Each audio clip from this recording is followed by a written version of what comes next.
안녕하세요. 두란노 바이블 칼리지 사이버 강의에 오신 여러분 환영합니다.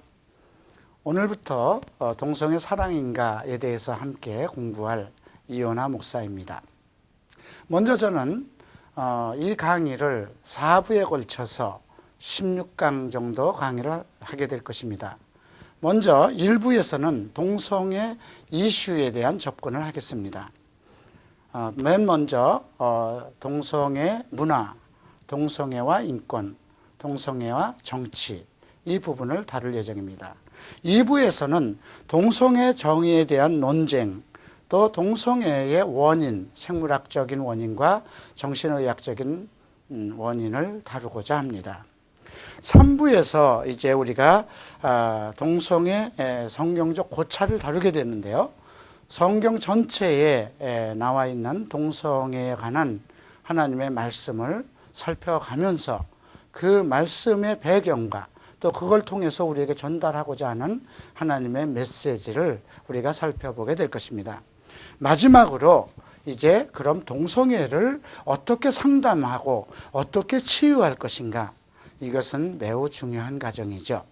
그래서 여러분들과 함께 이 과정을 공부해 나가도록 하겠습니다. 먼저 오늘은 저희가 동성애 문화를 함께 공부할 계획입니다. 먼저 유다서 1장 7절을 우리가 함께 읽도록 하겠습니다. 소돔과 고모라와 또 그 같은 방식을 따르는 그 주위 성읍들까지도 자신들을 음행에 내어주어 다른 육체를 따라가다가 영원한 불의 형벌을 받음으로 한 본보기가 되었느니라. 유다서는 요한계시록 바로 앞에 딱 한 장이죠. 딱 한 장이지만 구약과 신약 전체를 아주 압축해서 간단한 엑기스로 이제 우리가 그리스도의 나라, 이제 계시록으로 들어가는 중요한 그런 문이기도 합니다. 여러분, 유다서 1장 7절에서 소돔과 고모라의 시대를 언급하고 있습니다. 오늘 우리가 살아가는 이 시대 어떨까요? 많은 사람들이 종말의 시대가 다 되었다고 얘기를 합니다. 물론 우리는 예수께서 언제 오실지 모릅니다. 그러나 모든 조짐들을 볼 때 정말 그리스도의 날이 가까운 것이 알 수 있습니다. 자, 이런 세상 가운데 가장 요즘 이슈가 되고 있는 문제가 무엇일까요? 여러 가지가 있는 중에 전 세계적으로 동일한 이슈를 가지고 있는 것이 동성애 문제가 아닐까 생각을 합니다. 지난해는 국내외적으로 동성애 문제로 매우 시끄럽습니다. 동성애 인권단체는 동성애 차별금지법을 가지고 이제 왜 우리도 동성애자들도 동등한 그런 권리로 살아갈 수 있도록 해달라, 이렇게 끊임없이 요구하고 있습니다. 미국에서는 이미 그러한 법이 통과되고 있고요. 그리고 우리나라에서도 이미 몇 년 전부터 이 동성애 차별법이 국회에서 계속 논의 중에 있습니다. 지난해에는 우리 기독교 단체들이 또 여러분들이 또 많이 이 문제에 대해서 함께 기도하고 또 항의를 하였기 때문에 지난번 국회에서는 그냥 넘어갔습니다. 그러나 어떨까요? 우리는 이 문제를 매년 싸워야 될, 매년 그들과 찬반 논쟁을 벌여야 할 그러한 시점에 살고 있습니다. 또 어떤 문제가 있나요? 최근 군형법 92조를 인권위원회에서 인권 문제에 소지가 있다, 이렇게 의결을 냈습니다. 지금 헌법재판소에 계류 중에 있는데요. 아직 판결이 나지 않고 있습니다. 그러나 이 문제가 만약에 찬반 어떻게 이것이 우연이다 아니면 우연이 아니다, 어떻게 가려지든지 간에 커다란 논란이 될 것은 기정사실인 것 같습니다.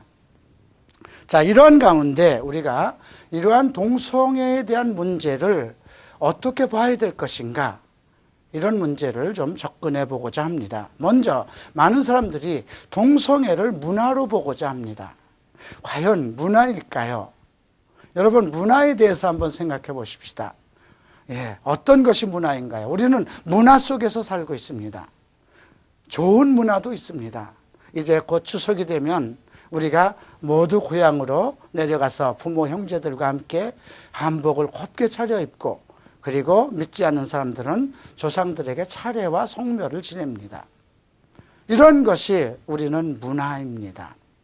또 근래에 와서 문화라는 것은 많이 여러 가지 변화되고 있는데요, 상업화되고 있다는 것입니다.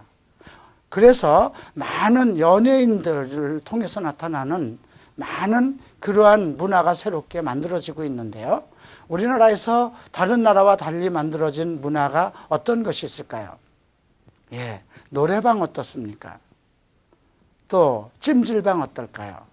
특별히 찜질방은 우리나라만 있는 그러한 문화가 아닌가 싶습니다. 물론 그런 문화에는 장단점이 있습니다. 예, 그 어떤 문화이든지 우리가 육체와 사람의 어떤 감정 부분을 다루는 그런 부분이 나타날 경우에는 항상 좀 좋지 않은 문화로 흘러갑니다. 그런데 가장 우리가 기독교인으로서 과연 이것도 문화인가 하고 살펴봐야 될 것은 몇 가지가 있습니다. 음주 문화 어떻습니까? 예, 게임 문화 어떻습니까? 어떤 사람은 도박 문화를 얘기합니다. 또 이제는 성문화를 얘기하고, 요즘에 와선 동성애까지도 문화라고 합니다. 성경에서 다 금하고 있는 일들이죠. 예, 금주에 대해서 술 취하지 말라. 이 음주의 사건으로 인해서 우리가 정말 창세기서부터 일어난 많은 사건들을 봤을 때 과연 이것을 하나의 문화로 우리가 즐겨야 될 것인지, 이러한 문제를 좀 생각해 볼 필요가 있습니다. 먼저 문화에 대한 사정적 정의는 일상생활 속에서 언어와 또 풍습, 종교, 학문, 모든 예술, 또 제도 속에서 우리가 함께 공유하고 전달하는 모든 생활 양식에 나타나는 형태를 뜻합니다. 그래서 인류는 오랜 역사 속에서 이러한 문화들을 만들어 오고, 그리고 그 문화를 향유하면서 살아왔습니다. 물론 이 문화 속에는 어떤 나쁜 그런 영향도 나타날 수 있지만, 그래도 고대로부터 각 민족들은 그 윤리 속에, 양심 속에, 도덕 속에서 그 나쁜 습관들을 잘 제어하면서 살아왔습니다. 그런데 오늘날 문제는 우리 인간의 마음과 양심을 제어할 수 있고 다스릴 수 있는 그런 제도적인 그런 장치가 상실되었다는 것입니다.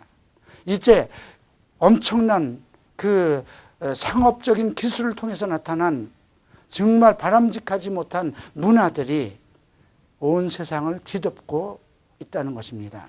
그래서 문화는 어떤 측면으로 봤을 때 우리 정신의 공기라고도 할 수 있습니다. 우리 마음을 변화시키는, 또 우리의 마음을 충동시키는 어떠한 그러한 감정, 어떤 feel, 어떤 공기와 같은 그런 요소라고 볼 수 있습니다.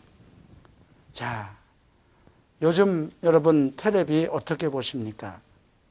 예, 최근에 일어난 어떤 문제들, 지난 해에 여러분들 인생은 아름다워라는 그 문제를 가지고 얼마나 세상이 시끄러웠습니까? 예, 신문에는 SBS의 인생은 아름다워 보고 에이즈 걸린 내 아들, SBS가 책임져라는 광고까지 났습니다. 과연 우리가 이런 문제로까지 세상에 정말 떠들고 서로 양분된 그런 감정을 노출해야 될 것인가요?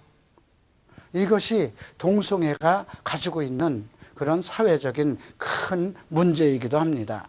먼저 동성애가 문제가 무엇이냐? 그 문제를 일으키는 가장 큰 요소 중에 동성애가 문화로 자리 잡고 있다는 것입니다. 자, 여러분, 퀴어 영화라는 말 들어봤습니까? 원래 퀴어라는 말은 퀸이라는 말에서 시작됐습니다. 예, 여왕이죠. 이제 동성애들이 자기네들의 영화를 그 퀴어 영화라고 만들어 갑니다. 그리고 엄청난 많은 영화들이 나왔습니다. 몇 년 전에 1천만 관객을 동원한 왕의 남자가 있었습니다. 또 외국 영화 중에서 대중들의 큰 호평을 받은 이안 감독의 브로크백 마운틴이 있습니다. 이 영화는 그 동성애들의 그 삶을 정말 특별한 그 영상미를 가미해서 그 동성애의 아름다움을 극대화시켰습니다. 이걸로 인해서 이러한 것이 세계적인 히트를 치자 우리나라에서도 어떤 영화가 나왔습니까? 후회하지 않아라는 그런 영화가 나왔습니다. 여러분들이나 저는 이러한 영화를 보지 않습니다.